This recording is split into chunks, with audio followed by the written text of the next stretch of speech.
which we can find a common ground. And that's really what matters. Okay. Excellency, you worked as a TV broadcaster, and we know that you worked as BBC as a TV broadcaster at many TV station you worked. And now you are working as diplomat. So what is your feelings? Which one is your comfortable area to work? I started my professional life in Hungary as a television journalist. Okay. And then after the political changes, I had the chance to start a new life. So I based myself into London, and I was an independent television broadcaster, and I used to work for the European Business News Channel television, to the BBC programs, to radios, and of course I was broadcasting for the Hungarian television channels. I have to tell you, whatever I did in my life, I was always talking about the same thing. And this is very much in the core of culture diplomacy. I truly believe that without communicating well our goals in the life, we cannot really reach a result. So being a broadcaster, having a past of television journalism is a great help in your life, because you know that you have to send clear-cut messages to the people. So if I believe that for us the vehicle of culture diplomacy is important, then I have to explain it to everybody why. And of course, in that, communication and the knowledge of journalism can help you.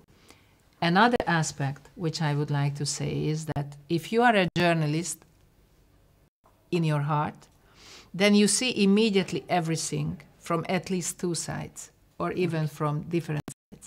And I think this is very important, because very many people are not open towards other views or other concepts. Whenever I say a sentence, I immediately think, oh, I could even have said it in another way. So the openness of journalism, the interest of the people, what comes from journalism, is a very important strength or value in my whole life. Thank you, Excellency Katalin Bogay, for being with NTV. Do you have any special remarks for NTV viewers in Bangladesh? It was a pleasure to meet you. You see, it is a great example how people are interconnected through communication, through the media, and through culture diplomacy. It was lovely to be in your program. Thank you very much, Excellency. Thank you. Doctor Abdul Hannan Chowdhury, আমরা সাক্ষাৎকার পর্বটি দেখলাম, এ নিয়ে আপনার সঙ্গে আমরা আলোচনা করব। তার আগে আমাদেরকে একটি ছোট্ট বিরতিতে যেতে হচ্ছে। Dear viewers, now we will take a short break. After short break, we will come back soon. Please stay with us.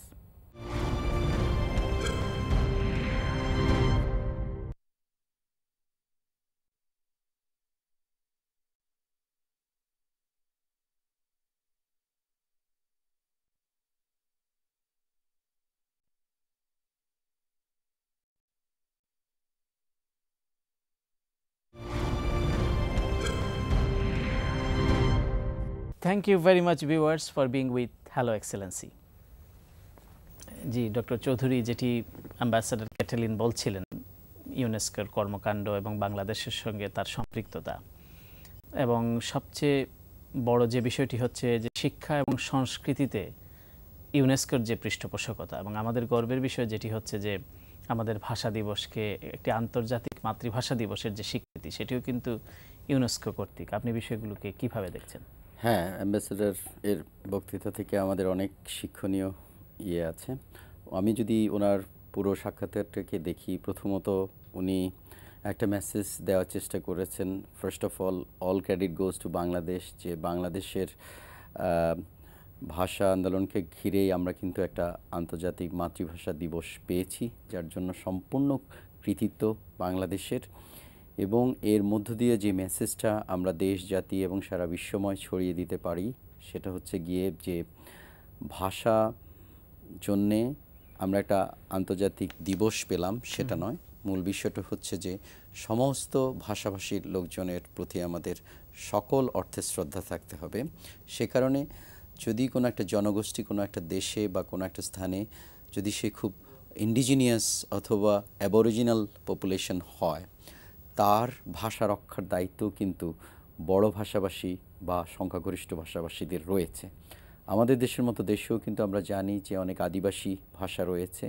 আমাদেরকে সেই সমস্ত ভাষাগুলোকে রক্ষণ করতে হবে, সেগুলোকে আমাদেরকে সেগুলো চর্চা করার জন্য তাদেরকে ব্যবস্থা করে দিতে হবে এবং সেগুলো রক্ষণার্থে সরকারি পর্যায়ে দেশের অ্যাডমিনিস্ট্রেশনের পক্ষ থেকে যে ধরনের কর্মকাণ্ড না পৃষ্ঠপোষকতা থাকা উচিত, সেটা অবশ্যই রাষ্ট্রের করা উচিত এবং সেটা সারা পৃথিবীতে একইভাবেই সমস্ত ইন্ডিজিনিয়াস ল্যাঙ্গুয়েজগুলোকে রক্ষার্থে যেন দেশব্যাপী সারা পৃথিবীব্যাপী যেন এটা হচ্ছে একটা দিক তার সাক্ষাৎকারের। আরেকটা দিক যেটা আমি দেখছি, তিনি এইটুকু উল্লেখ করেছেন যে ইউনেস্কোর অন্যান্য কর্মকাণ্ডের মধ্যে একটা অন্যতম কর্মকাণ্ড হচ্ছে যে কালচার এবং হেরিটেজ, এবং তার সাথে উনি যেটাকে কালচারাল ডিপ্লোমেসি হিসেবে এনেছেন। আমরা নিজেরাও জানি যে আমরা ইউনেস্কো দ্বারা কিন্তু আমাদের দেশের পাহাড়পুর এবং বাগেরহাট এবং সুন্দরবনকে আমরা আন্তর্জাতিক তালিকায় আনতে পেরেছি একটা হেরিটেজ রক্ষণ করার জন্য। তা আমি মনে করি যে ওনার বক্তব্যের মধ্য থেকে, যে ইউনেস্কোর একজন অ্যাম্বাসেডর হিসেবে উনি যে বক্তব্যটা দিলেন, তার মধ্য থেকে আমরা এইটুক পাই যে আমরা আমাদের দেশের পুরনো ঐতিহ্য, হেরিটেজ, সংস্কৃতি ইত্যাদি রক্ষণার্থে যা করার প্রয়োজনীয় সেই সমস্ত পৃষ্ঠপোষকতা যেন আমরা করতে পারি এবং দেশ, সরকার সবাই যেন সেটুক করে।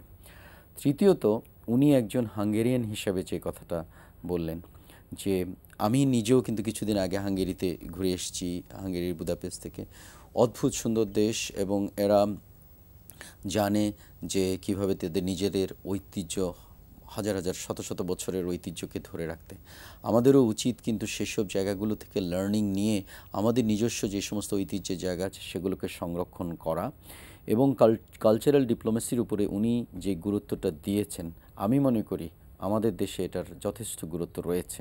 আমরা এই সাবকন্টিনেন্টে যদি আমাদের দেশের অবস্থানটাও দেখি, আমরাও কিন্তু কালচারাল ডিপ্লোমেসির মাধ্যমে আমাদের পার্শ্ববর্তী দেশ এবং বড় দেশ চায়না কিংবা ভারত কিংবা মিয়ানমার, ভুটান, নেপাল, শ্রীলঙ্কা, এই সমস্ত দেশগুলোর সাথেও কিন্তু আমরা আমাদের কালচারাল এক্সচেঞ্জ এর মাধ্যমে একটা হারমোনি ক্রিয়েট করতে পারি। আমাদের দেশের জনগণের সাথে অন্যান্য দেশের জনগণের একটা ইন্টার রিলেশনশিপ যদি আমরা সেভাবে তৈরি করতে পারি, সেটা আমাদেরকে একটা অন্য জায়গায় জাতি হিসেবে নিয়ে যাবে।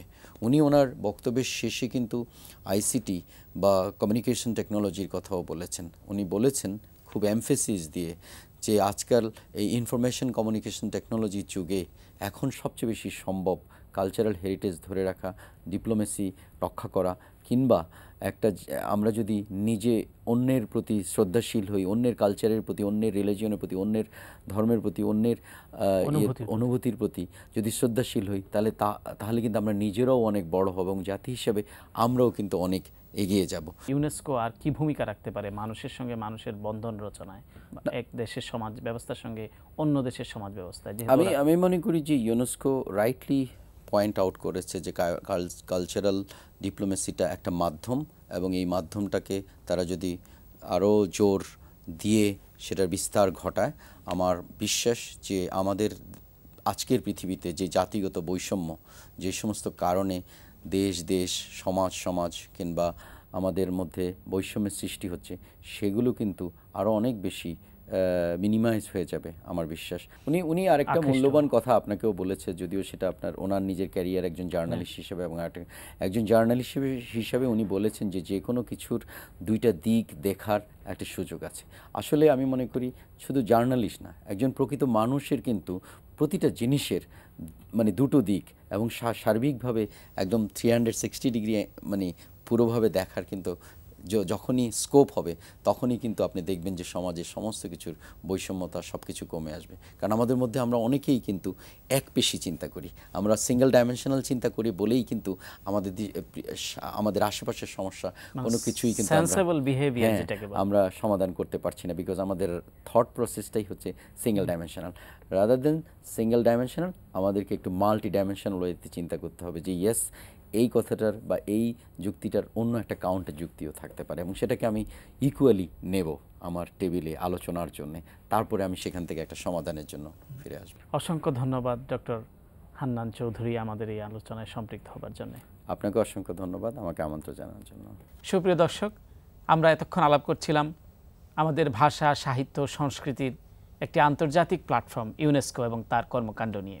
আশা করছি অনুষ্ঠানের মধ্য দিয়ে ইউনেস্কোর কর্মকাণ্ড আপনাদের কাছাকাছি নিয়ে যেতে পেরেছি। আগামী অনুষ্ঠান দেখবার আমন্ত্রণ জানিয়ে আজকের অনুষ্ঠান এখানেই শেষ করছি। অসংখ্য ধন্যবাদ। খোদা হাফেজ।